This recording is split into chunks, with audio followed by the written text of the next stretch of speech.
아각 사람 하만이라는 제목의 말씀 우리 같이 나눠볼까 합니다. 지난주에 우리는 이 3장 전체의 내용을 우리가 살펴보면서 개략적으로 이 장에서 전하시고 싶어 하시는 성경의 메시지가 무엇인지를 우리가 좀 살펴봤습니다. 오늘은 이 에스더서의 중요한 조연 중에 하나인 이 하만이 누군가에 대해서 좀 깊이 우리가 생각을 해보고요. 제가 여러 가지 정보와 단서들을 제공해 드림으로써 이 에스더서가 지향하고 있는 메시지가 무엇인지를 좀 살펴보고자 합니다. 시작점은 하만이지만요, 실제적으로는 이제 민수기와 사무엘상에 있는 이야기, 구약의 이스라엘 역사에 굉장히 중요한 몇 가지 사건을 더 많이 다루는 그런 시간이 될 것 같습니다. 그래서 오늘 우리가 이 하만이라고 하는 사람을 한번 성경이 어떻게 소개하고 있는지 그 흐름을 따라가 봤으면 좋겠습니다. 첫 번째는 하만은 아각 사람 함무다다의 아들이라고 성경이 소개하고 있다는 것입니다. 에스더 3장 1절을 제가 다시 한번 봉독해 드립니다. 그 후에 아하수에로 왕이 아각 사람 함무다다의 아들 하만의 지위를 높이 올려 함께 있는 모든 대신 이 위에 두니. 여기 보면 성경이 하만에 대해서 이것을 읽는 독자들에게 주는 단서는 두 가지입니다. 하나는 아각의 사람이다. 아각 사람이다. 그리고 두 번째는 함무다다의 아들이다. 이 두 가지 정보를 주고 있거든요. 그러면 먼저 함무다다의 아들이 무엇인지부터 좀 살펴보길 원합니다. 아, 이 하만을 함무다다의 아들이라고 밝힌 건 어떤 의미가 있을까? 사실 이 함무다다라는 이름은 성경의 다른 곳에 나오지 않아요. 그러니까 우리가 뭐 어떤 근거를 찾기가 참 쉽지가 않습니다. 그러나 이 에스더서의 제1차 수신자, 독자들이었던 고대 근동 사람들은요, 이 이름을 들으면요, 그가 누군지는 몰라도 이 이름이 어느 나라식의 이름인지는 다들 아는 그러한 이름입니다. 왜 우리도 그렇잖아요. 우리 극동아시아에 있는 사람들이 중국 이름인지 한국 이름인지 일본 이름인지 우리는 그 이름을 들어보면 알겠죠. 동일한 거죠. 함무다다라는 이 이름은요, 지금 이 이야기가 펼쳐지는 페르시아식 이름이 아닙니다. 함무다다는 그 페르시아가 멸망시킨 바로 직전의 제국이었던 바벨론의 이름이에요. 그것이 이 성경이 독자들에게 제시하는 굉장히 중요한 단서라고 저는 생각을 합니다. 그러니까 읽는 모든 독자들이요, 이 사람이 누군지는 모르지만, 이 사람 바벨론 시대 때 사람이네. 그 아버지는 바벨론 시대 때 사람이네. 또 바벨론 시대 때 바벨론식의 이름을 가지고 있던 사람이네. 라는 것은 누구나가 다 알 수 있는 내용이라는 거죠. 그러면 우리는 이 사실에서 뭘 하나 알 수 있죠? 아하, 이 하만은 이 사람도 역시 바벨론 포로기 때 이 바벨론에 잡혀와서 지금 페르시아로 제국이 바뀌면서 여전히 그곳에 살고 있는 사람이구나 라는 것을 우리는 아주 합리적으로 추론할 수 있다는 것이죠. 그러니까 모르드게와 다를 바가 없어요. 모르드게라는 이름이 바벨론식 이름이라 그랬잖아요. 그러니까 하만 역시 식민지 출신인데 바벨론에 의해서 식민지화 되었고, 그가 포로로 잡혀와서 바벨론 치하에서 지금 그 가문이 살아가고 있는 그 후손이라는 걸 알 수 있다는 것이죠. 여기서 우리가 함께 잠깐 생각해 볼 수 있는 건요, 모르드게가 왜 하만 앞에 무릎 꿇지 않았을까를 한번 추론해 보자는 거죠. 여러분, 이 모르드게가 페르시아 출신의 정통 귀족들에게 열등감을 느꼈을까요? 저는 안 느꼈을 것 같아요. 또 나아가서 모르드게가 이 페르시아의 정통 귀족들이나 관료들에게 경쟁심을 좀 가졌을 거라고도 별로 생각하지 않습니다. 그런데 민족은 비록 다르지만 동일하게 식민지 출신의 그 다른 사람들, 다른 민족, 다른 소수민족 출신의 사람이 갑자기 급상승해서 출세를 했다. 그럼 이건 좀 다른 얘기일 것 같아요. 그러니까 이 모르드게가 어떻게든지 식민국가에서 자기가 바벨론 때 잡혀와가지고 살고 있었지만 제국이 바뀌고 페르시아 시대가 되었는데 본인도 어떻게든지 이 가문을 일으키고 자기도 입신양명하고 싶었던 마음이 있었던 건 분명한 것 같습니다. 그럴 때에 자기와 민족은 다르지만 동일한 소수민족 출신인 하만이라는 사람이 그 식민지 출신의 포로라는 신분을 완전히 불식시킬 만큼의 아주 초고속 승진을 하는 것이죠. 탁월하게 성공을 한 인생을 지금 드러내 보이고 있습니다. 이럴 때에 모르드게의 마음속에 어떤 마음이 들었을 것 같아요? 저는 굉장히 질투심이 들고 또 경쟁심도 굉장히 들었을 것 같습니다. 당시에 이제 정복국가였던 페르시아의 귀족들이 그렇게 하는 거에 대해서는 뭐 어쩌면 당연시 여길 수도 있겠고 뭐 그럴 만하다 느끼겠지만, 아니 포로 출신의 식민지 국가 출신의 바벨론식 이름을 쓰는 그러한 족속 출신의 하만이라는 사람이 쟤도 나와 다를 게 하나도 없을 것 같은데 그 사람이 초고속 승진을 해서 모든 페르시아의 귀족들조차 무릎을 꿇게 하는 명망 있는 자리까지 올라왔다. 이거는 아프죠. 나아가 모르드게 입장에서는 그 민족은 자신이 소속된 유대 민족보다 훨씬 열등하다고 느끼던 그런 민족이었다면 그런 마음은 더 컸을 거예요. 그래서 하만을 바라보면서 모르드게는 그런 생각을 했을 것 같습니다. 나라고 못할 게 뭐가 있나, 이런 생각이 들지 않았을까요? 또 자신이 늘 업신여기던 그런 아말렉 족속 출신이기 때문에, 제가 좀 이따가 설명드리겠지만, 그저 광야에서 노략질이나 하는 도둑대와 같은 그러한 족속으로 여겨지던 그런 출신이란 말이죠. 그러니 모르드게가 하만에게서 느끼는 그 분노와 적개심, 또 열등감, 경쟁의식, 이런 것들은 굉장히 강했을 거라고 생각돼요. 그래서 제가 생각하기에 성경이 독자들에게 함무다다의 아들이다라는 이 정보를 준 것은 그의 아버지가 바벨론 시대 때 사람이다라는 것을 포로로 잡혀와서 그의 이름이 개명된 사람이다라는 정보를 주시는 것 같아요. 자, 이제 두 번째 우리가 살펴볼 하만에 대한 정보는요. 성경은 하만이 아각 사람이다라고 표현을 했어요. 아각 사람 함무다다의 아들이다라고 그렇게 단서를 달았습니다. 여기에 이제 이 아각이 누군지는 솔직히 말하면 정확하게 모릅니다. 그러나 성경에서 유일하게 언급된 아각이 있어요. 그래서 우리는 성경이니까 성경이 유일하게 언급한 그 아각이 이 사람이 아니겠는가라고 우리는 생각을 해 보게 되는 거죠. 그래서 이 아각 사람이라는 것은 성경에 이미 예견됐던 그 아각을 얘기하는 것 같은데, 구약 성경에서 아각이라는 이름이 에스더서를 제외하고 나면 총 6번 나오거든요. 근데 나오기는 6구절이 나오는데 사건이나 에피소드로 보면 딱 두 가지 이야기예요. 두 가지 이야기 속에서 아각이 소개가 됩니다. 최초로 아각에 대해서 언급한 성경은요, 민수기 24장 7절입니다. 제가 봉독해 드릴게요. 그 물통에서는 물이 넘치겠고 그 씨는 많은 물가에 있으리로다. 그의 왕이 아각보다 높으니 그의 나라가 흥왕하리로다. 이 성경 말씀은요, 민수기 24장은 그 유명한 발락과 발람 사건입니다.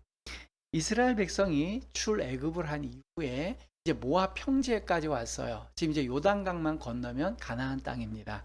그 모압 평지에 왔을 때에 당시에 그 모압 왕이었던 발락이 이 이스라엘 백성을 굉장히 두려워하게 됩니다. 그래서 이 이스라엘 백성들이 광야에서 수많은 족속들을 물리치고 특히 그들을 보호하시는 하나님의 절대적인 권능을 발락은 굉장히 두려워했어요. 그래서 이건 단순한 전쟁 이전에 그들을 보호하고 계시는 하나님이 그들의 보호자가 되시는 한 절대로 우리가 그 발락의 그 모압 백성들이 이스라엘 백성을 이길 수 없다라고 판단을 하게 되죠. 그래서 이거는 주술적으로 풀어야 되겠다. 그래서 이방술사인 발람이라고 하는 사람을 초대하게 됩니다. 그리고 그에게 이 이스라엘 백성들을 좀 저주를 해 주십사 그렇게 부탁을 해요. 근데 그렇게 회유를 할 때 하나님께서 굉장히 이례적으로 이 발람이라고 하는 주술사에게 나타나세요. 그리고 너 절대로 이 이스라엘 백성들한테는 저주하면 안 된다. 이것은 이제 하나님께서 발람이 참 선지자이기 때문에 나타난 게 아니고요. 굉장히 이례적이죠. 자기 백성을 보호하기 위해서 이방 술사에게도 주님이 강권적으로 나타나서 이제 겁박을 하신 거죠. 그러다 보니까 발람이 저주를 해야 되는데 도리어 이스라엘 족속을 축복을 합니다.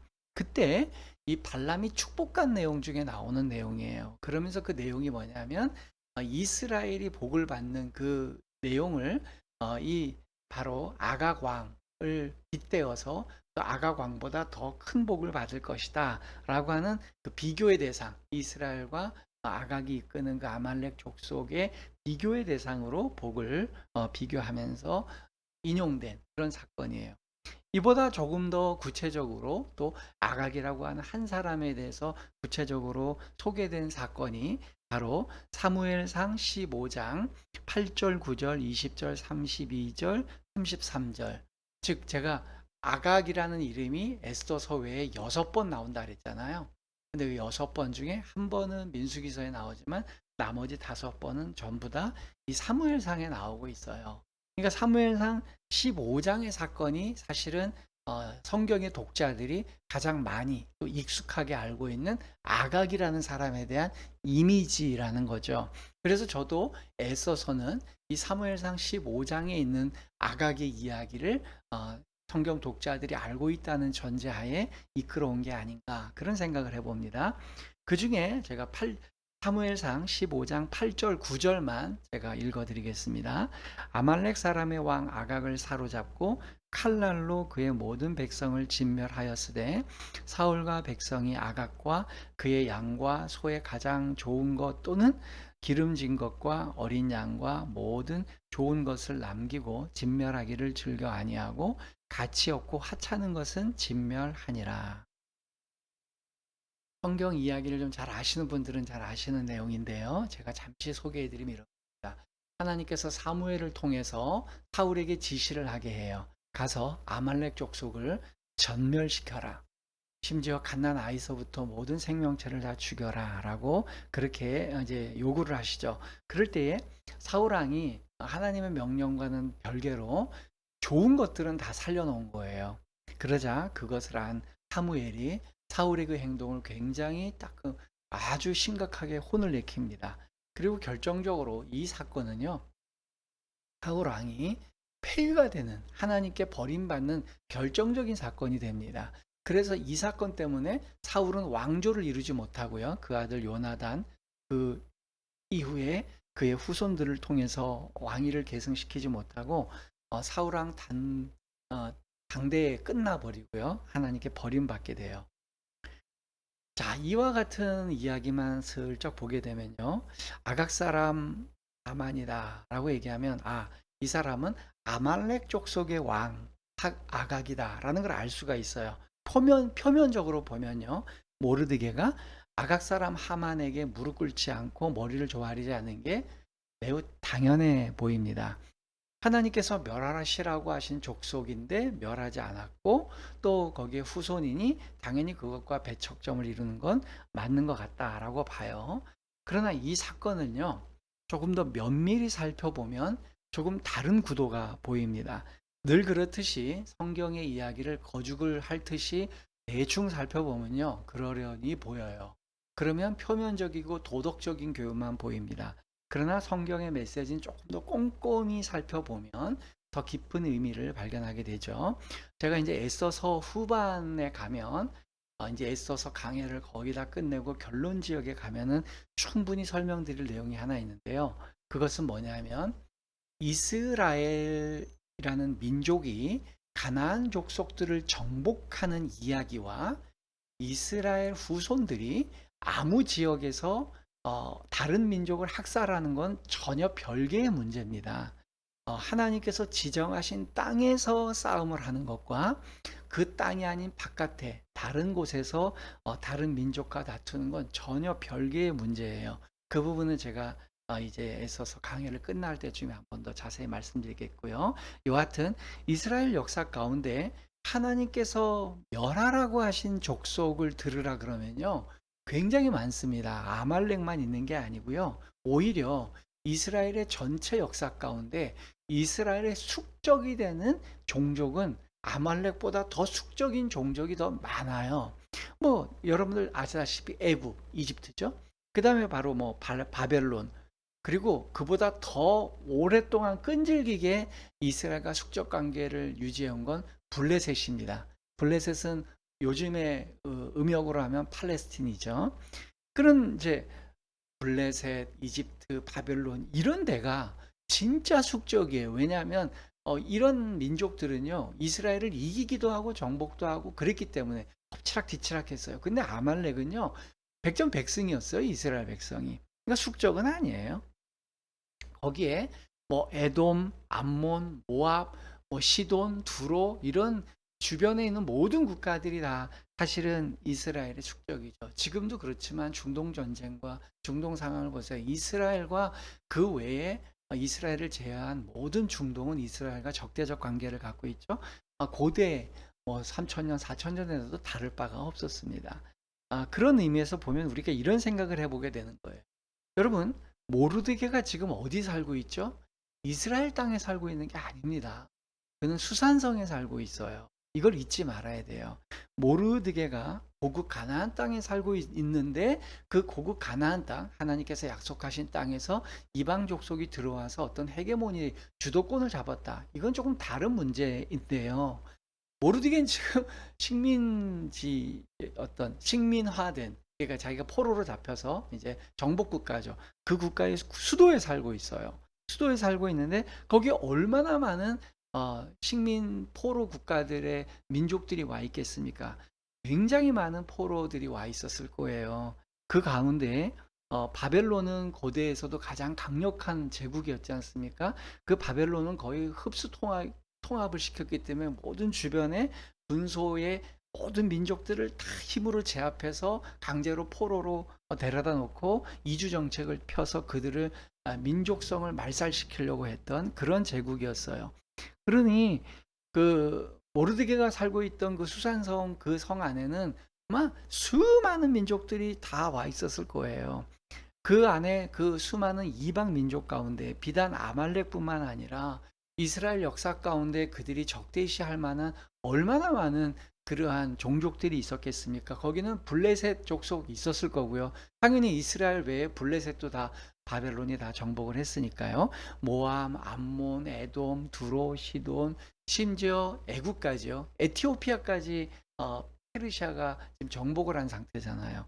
그러니까 아마 이 모르드게가 그곳에서 살다 보면 아말렉 족속뿐만 아니라요. 그보다 더 앙숙이었던 블레셋이나 뭐 주변 여러 국가 사람들을 만나지 않는다는 건 불가능한 일이었을 거예요. 그런데 유독 아말렉 사람에게만 무릎을 꿇지 않는다? 넌센스일 것 같아요. 아각 사람 하만에게 무릎 꿇지 않았다는 것, 그 사실로 어떤 분들은 그걸 신앙적 행위로 해석하시는 분들이 분명히 계실 줄 알아요. 유태인이라는 정체성 때문에 아말렉이라고 하는 성경이 적대시했던 민족 앞에 머리를 꿇지 않았던 것이다. 그렇게 해석하려고 한다면 제가 던지는 질문이, 아니 그러면 애초에 페르시아 왕의 향품도 받지 말고 페르시아 왕에게도 무릎을 꿇지 말았어야죠. 다니엘처럼 말이죠. 말도 안 되는 얘기죠. 나아가 성경은 말이죠. 아말렉 족속이라고 그러지 않고 아각 사람이라고 얘기했어요. 이 아각에 대해서 성경이 6번 외에는 얘기를 안 하고 있다 그랬잖아요. 그러니까 성경이 6번 얘기하는데 그 중에서도 한 절은 민수기 한 번, 나머지 5절은 사무엘상 15장에 그 전체 다 얘기하니까 한 번 나온 얘기인 거예요. 그러다 보니까 우리가 이런 생각을 해봐야 돼요. 차라리 이 하만이라는 사람이 이스라엘의 적대적인 민족 출신이라면 아각 사람이라는 표현보다는 더 알아듣기 쉬운 표현이 뭘까요? 네, 아말렉 족속 출신 아각, 이게 맞는 얘기거든요. 그리고 보통 이제 얘기할 때 어느 족속, 어느 지파, 누구의 아들 이런 식으로 대분류, 중분류, 소분류 이렇게 소개를 하는 게 성경의 대부분의 소개거든요. 근데 이 사람은 참 특이해요. 아각이라고 하는 그냥 족보상의 저 위에는 어떤 사람을 하나 끌고 와서 아각 사람 함무다다의 아들이에요. 근데 그렇게 얘기하는 것보다는 차라리 아말렉 족속 출신 아, 하만 이러면 우리가 더 쉽게 와닿아요. 아, 이 사람은 아말렉 족속이구나. 웬만한 목회자나 신학을 공부하지 않는 사람, 또 주석을 참고하지 않은 사람은 아각 사람이라는 게 뭐지? 라고 찾아봐야지만 아, 이 사람이 아말렉 족속이구나라는 걸 알 수 있다는 거죠. 그러면 보세요. 유대 족속과 상응되는 또 대결이 되는 어떤 족속을 얘기할 거면 족속 이름을 대야 되는 거예요. 유대 민족 대 아말렉 족속. 이러면 민족 간의 대결이 되는 거잖아요. 근데 성경은 아각 사람, 한무다다, 한 사람, 개인을 드러냈어요. 그런 걸 보면 성경은 이 이야기의 구도를 구태여 민족과 민족의 구도, 대결 구도로 끌고 가고 싶지 않았던 거예요. 그래서 모르드게는 자꾸만 일을 키웠지만 성경은 애써 그 모든 정보들을 최소화시켜서 이 사람 개인의 문제라는 것을 부각시키는 것이죠. 그래서 아각이라는 사람의 이미지를 끌고 와서 이 모르드게의 상황을 설명하고 싶었던 것 같아요. 그렇다면 이제 우리가 그러면 아말렉이라는 이미지보다는 아각의 이미지를 사용했구나. 성경이 그걸 선택한 건 팩트잖아요. 그럼 이제 그런 아각이 어떤 사람인지를 우리가 살펴봐야 되는 것이죠. 그래서 성경에서 아각을 어떻게 묘사하고 있고 아각의 사건을 어떻게 우리에게 이야기를 들려주고 있는지를 우리가 조금 잘 알아봐야 됩니다. 사무엘서에서 아까 말씀드렸던 사무엘 15장의 얘기에서 사무엘이 아각을 죽이는 이 사건은요. 여러분 사무엘상 15장을 반복해서 읽어보세요. 그 내용은 절대로 민족과 민족 간의 갈등을 조장하는 내용이 전혀 아닙니다. 그 증거를 제가 먼저 보여드리면요. 첫 번째, 아각의 태도를 보면 알 수 있어요. 여러분 사무엘상 15장 32절을 제가 읽어드립니다. 사무엘이 이르되 너희는 아말렉 사람의 왕 아각을 내게로 끌어오라 하였더니 아각이 즐거이 오며 이르되 진실로 사망의 괴로움이 지나갔도다 하니라. 야, 여러분 이거 보세요.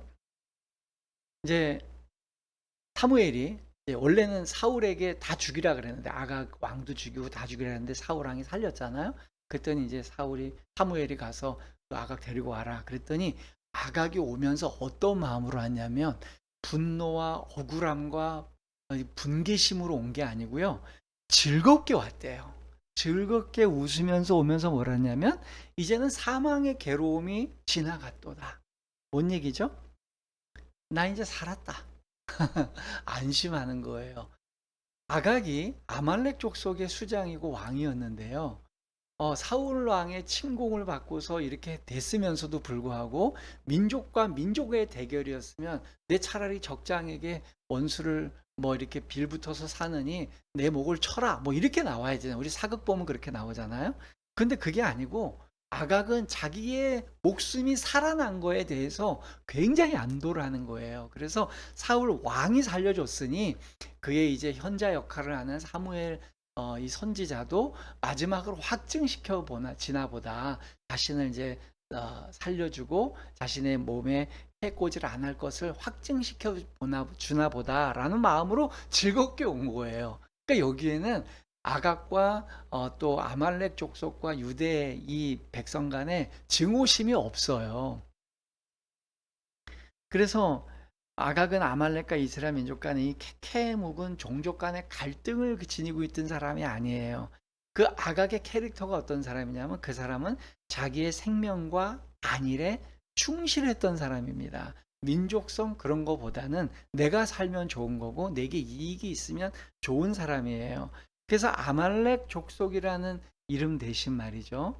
아각의 후손이다. 아각 사람이다. 라는 말은 자기의 안녕과 자기의 안일과 자기의 안전 그리고 자기의 이익 이것이 우선시되는 사람의 표본입니다. 그게 이제 아각이에요. 자, 두 번째 이것이 민족 간의 갈등이 아니라는 거, 이 사무엘상 15장의 내용이 두 번째 제가 증거를 보여드릴게요. 이 사건이 민족 간의 증거가 아닌 또 다른 이유는요. 이제 아각을 살펴봤다면 반대급부로 사울을 살펴보면 됩니다. 사울 왕은 이 사건을 어떻게 처리하고 있는가? 사울왕 개인에게는 이 사건이 굉장히 중요한 사건이거든요. 왜냐하면 이 사건 때문에 앞서서 말씀드렸지만 사울이 왕조를 이루지 못했어요. 당대에 자기의 왕위가 끊어지게 되고 실제적으로 이때부터 하나님께서 버리신 그런 왕이 되어 버립니다. 그때 그럼 왜 버리셨는가? 그냥 언뜻 생각하면요. 하나님이 죽이라고 하는 그 아말렉 족속을 전부 다 멸하지 않았기 때문에 그렇다라고 많이들 생각하세요. 대충 읽으면 그렇다는 거예요. 근데 과연 그런 것인가? 그러면 역대로 그러지 않았던 사람들이 많잖아요. 뭐 사실은 건성건성 올라갔다가 졌던 전쟁도 많고요. 그럴 때에 이 사울 왕이 하나님께 버림받은 핵심 키워드를 담고 있는 구절이 있어요. 사무엘상 15장 26절입니다. 제가 봉독합니다. 사무엘이 사울에게 이르되 나는 왕과 함께 돌아가지 아니하리니 이는 왕이 여호와의 말씀을 버렸으므로 여호와께서 왕을 버려 이스라엘 왕이 되지 못하게 하셨음이니이다 하고, 네, 사울 왕에게 사무엘이 말합니다. 당신 하나님이 버렸습니다. 왜? 당신이 하나님 말씀을 버렸기 때문에. 네, 하나님의 말씀을 우습게 여긴 거예요. 가볍게 여긴 거예요. 중요하게 여기지 않은 거예요. 그러니까 왕 위에 진짜 죽은 대신 하나님이 계신 거에 대한 명령 불복종이죠.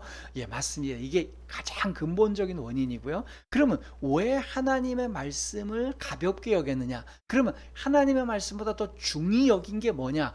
무엇이 더 그것이 그 사람 사울 왕에게 중요했기에 하나님의 말씀을 가볍게 여기냐는 거예요. 그게 핵심이죠. 그게 바로 사무엘상 15장 30절입니다. 사울이 이르되 내가 범죄하였을지라도 이제 청하옵나니 내 백성의 장로들 앞과 이스라엘 앞에서 나를 높이사 나와 함께 돌아가서 내가 당신의 하나님 여호와께 경배하게 하소서 하더라. 여러분, 사울 왕이 사무엘 왕을 이제 회유하는 과정입니다. 사울 왕이 이제 사무엘이 사울 왕을 하나님이 버리셔서 이제 상종을 안 하려고 그랬어요. 그랬더니 사울 왕이 계속 사무엘에게 졸라요. 그러지 마시고 저와 함께 올라가서 하나님께 예배를 드리십시다. 그런데 말의 행위는, 그 행동은 여호와께 올라가서 경배합시다. 이게 겉으로 드러나는 얘기지만 그 내막은 뭔지 아십니까? 바로 자신과 함께 돌아가서 여호와께 경배하자는 건 포장이고요. 그 속에 들어있는 게 내 백성의 장로들과 이스라엘 백성들 앞에서 나를 높여주십시오. 그게 내 자존심을 살리고 내 입지를 높이는 것은 바로 당신이 나와 함께 하나님을 예배하는 자리에 가는 것. 그것이 제가 체면을 살리는 일입니다. 이게 핵심이에요. 자, 여러분, 사울 왕이 하나님께 버림받은 이유는요, 하나님의 말씀보다 자신이 더 높아지려고 한 거예요. 자신의 명예와 체면과 이익과 그 보기에 좋은 질 좋은 양과 가축과 재산들, 이런 걸 하나님이 없애라 그랬는데도 그거에 판단하지 않고 하나님의 명령 대신 자기가 오히려 더 상위 명령자가 되어서 내가 판단하는 거죠.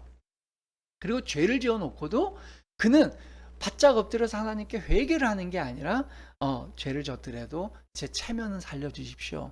백성들과 장로들 앞에서, 귀족들 즉 원로들 앞에서 내 면을 좀 살려주십시오. 이게 핵심이었던 거예요.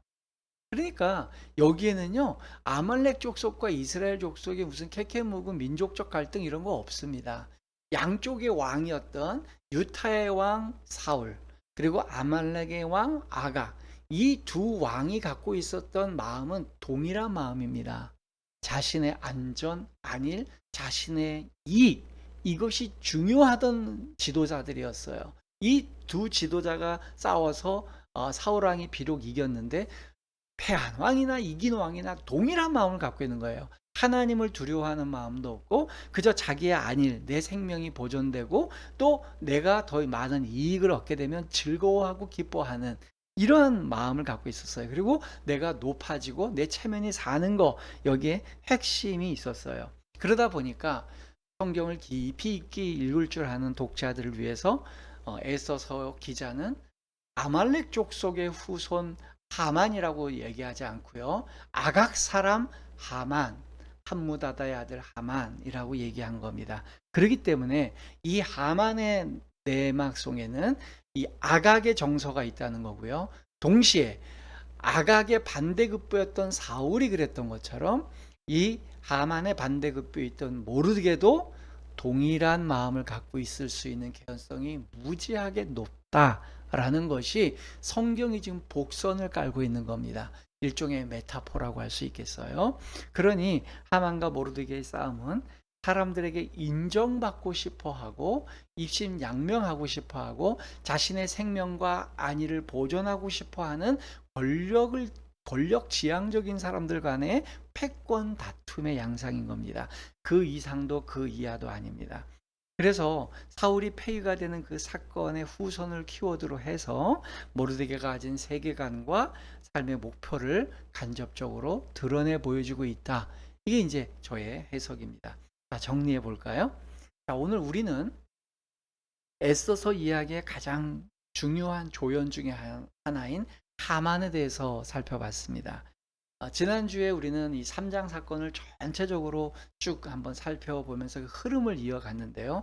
동일하게 그 하만이라고 하는 이 사람을 조연으로 쓰시면서 그에 대한 정보를 주시는데 단 두 가지의 정보만 주셨다 그랬잖아요. 함무다다의 아들, 즉 바벨론식의 이름을 가진 가문의 아들, 그리고 아각 사람, 사무엘상 15장에서 소개하고 있는 자신의 개인의 안녕과 영달, 이게 급급해했던 아말렉의 그 당대의 왕, 그 사람을 지금 이렇게 소개하고 있어요.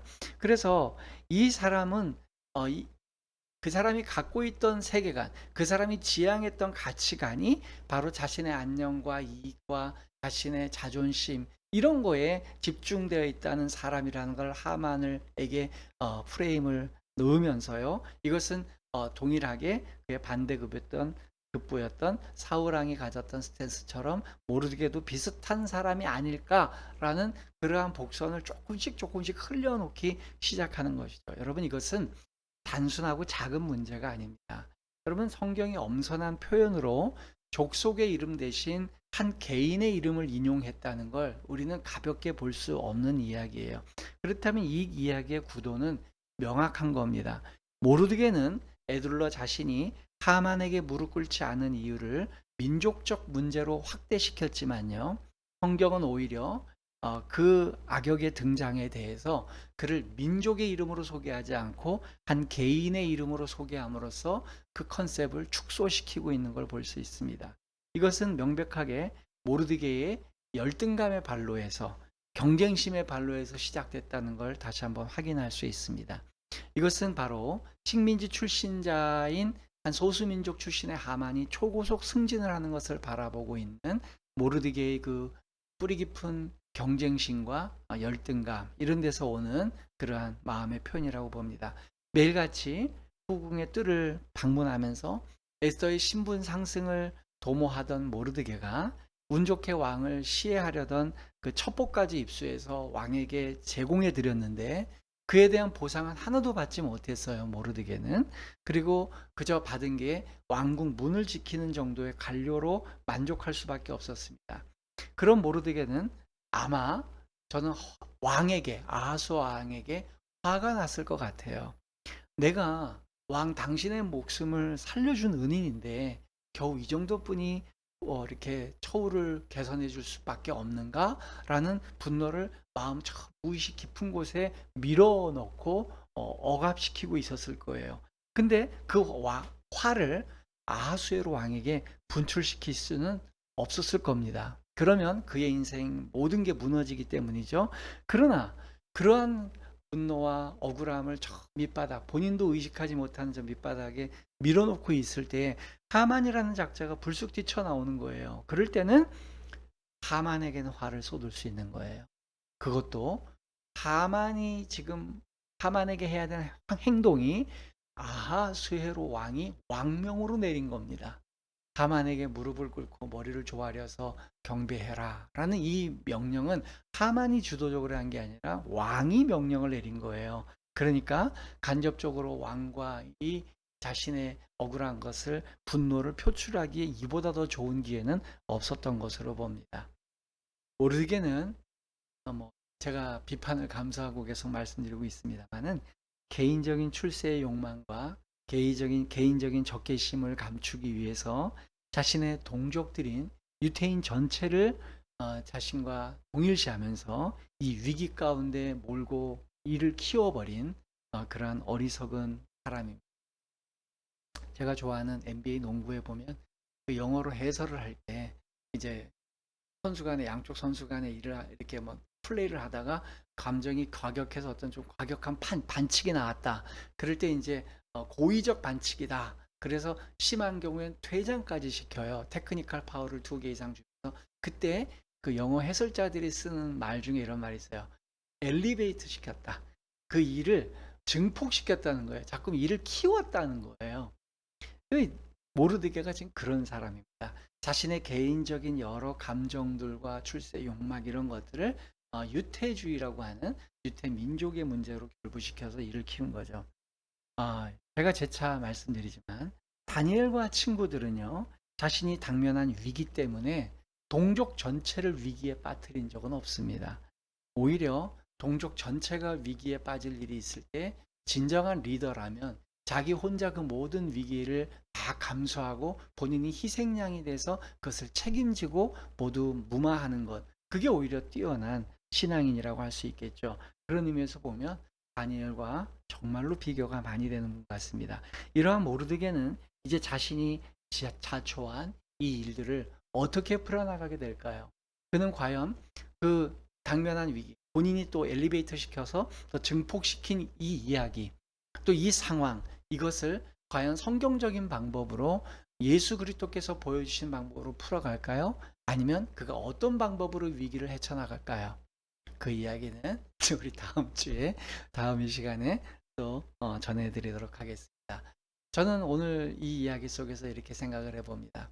사람이 자기의 일을 이뤄가고 일을 만들어가고 일을 증폭시키고 그거는 그 사람 개인의 신앙의 역량이고 인성과 교양과 인품의 문제일 수가 있어요. 그러나 성경은 때로는 우리에게 그러한 인간의 그러한 미숙함을 객관적으로 다루기도 하고 어떤 부분은 축소시키고 어떤 것들은 확장시켜서 그 일이 성경적 가치와 다를 때는 선을 긋고 그가 더 성숙한 대응을 하기를 원하시는 것 같아요.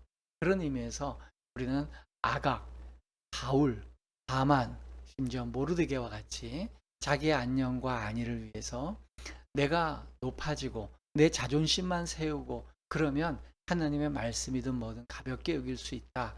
이런 생각을 갖는 것은 하나님께서 정말 싫어하는 일입니다. 하나님이 원하시는 삶은요, 내 자존심이든 내 안녕이든 내 이익이든 그런 걸 차치하고 우선 하나님의 영광과 존귀하심과 하나님의 뜻이 이루어지도록 원하는 것, 그것을 원하세요. 근데 그것을 하나님이 질문하십니다.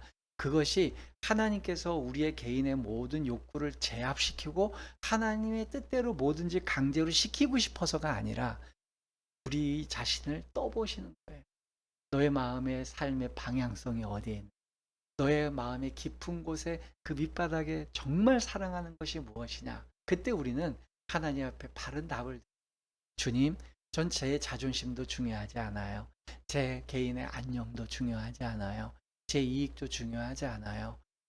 나를 창조하시고 나를 이 땅에서 살게 하신 하나님, 당신의 뜻이 온전히 저를 통해 이루어지길 원하고 주님이 원하신다면 이 세상에 한 부품처럼 살다가 가도 조금도 거기에 대한 아쉬움이 그저 1초라도 또 한 곳에 한 부품으로라도 저를 사용해 주신 것만으로도 감격스럽고 영광을 돌립니다. 아마 이 고백을 주님은 기다리시는 것 같아요. 그것이 우리가 모르드게와 다른 삶을 사는 방법이라고 생각됩니다. 모쪼록 바라건대 여러분들은 내 자존심, 내 안녕, 내 이익을 너무 낮게 그렇게 그것만에 집착하는 삶을 살지 마시고요.